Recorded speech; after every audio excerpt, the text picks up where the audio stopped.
আজকে রাত্রেও রান্নার ছুটি, মাঝে মাঝে ছুটি পেতে ভালোই লাগে। এই যে শসা পেঁয়াজ কাটলাম, আর এই যে চাটনি। বন্ধুরা তো ঢুকে গেছে খাবার কাছে, কিনে এনেছে খাবার। তো মিঠির একটা বাটি আনলাম না, দাঁড়াও এটাতে আগে ঢালি নাকি, এই ঢালাটা একটু সমস্যা আছে। আস্তে কাছে নিয়ে গিয়ে হ্যাঁ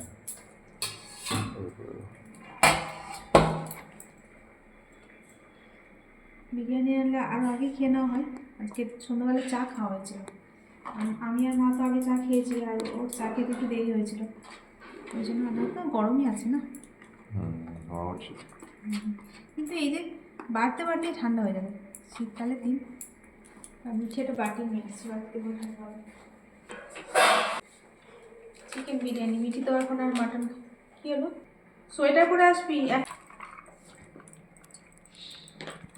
হুস করে দিতে পড়ে যায়, সেটাই ভয় লাগবে। বাকিটা এখানে ঢেলে নিই, চিকেনটা আছে।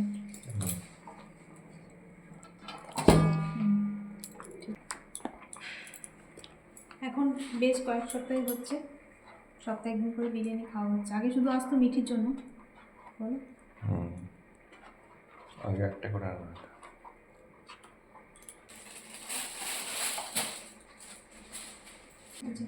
চিকেন, এই যে বড় একটা চিকেন, আর এই যেখানে রয়েছে আলু। ও আমারটা তুলে নিই।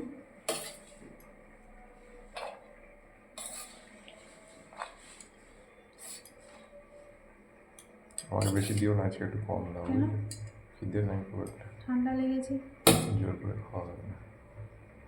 খিদে নেই কেন? চা মুড়ি খেলাম না। আরে চা মুড়িটা সন্ধ্যাবেলা না খেলে ভালো। তুমি তো দেরি করে খেলে না। বেশি দিও না আজকে। মিঠিও তো বেশি খায় না। চিকেনটা হাতে করেই ভাঙতে হবে। তোমারটা ভাঙে না ভাবে? যে কোনো একটা সরের দিকটা মিঠির জন্য রেখে দিই একটু, আর এটার থেকে আমি চিকেনের যা পিস বড় বড় কেন?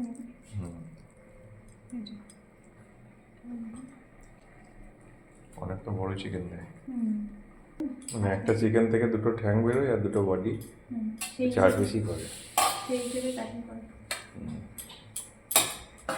ঠিক আছে তোমার এবার না গো, বিরিয়ানি বেশি আছে দেখছো, দেখো আর একটু তুলো। কতটুকু খাবে তা? কতটুকু বলছি না, খিদে নেই। দেখো তাহলে দেখুন, হ্যাঁ এইটুকু। মিঠির জন্য একটু আলু রেখে দিলাম। ও আলু রেখেছি, আচ্ছা। তো চলুন বন্ধুরা খেয়ে নিই। আর এই যে চাটনিগুলো নিয়ে নেবো, প্যাকেটে আছে, খেয়ে নিই। ঠান্ডা হয়ে যাচ্ছে, আর মাকে ভাত দিয়ে দিয়েছি, মাকে ভাত খাবে। চলুন এখন টাটা, সবাই ভালো থাকবেন, পরে দেখা হবে।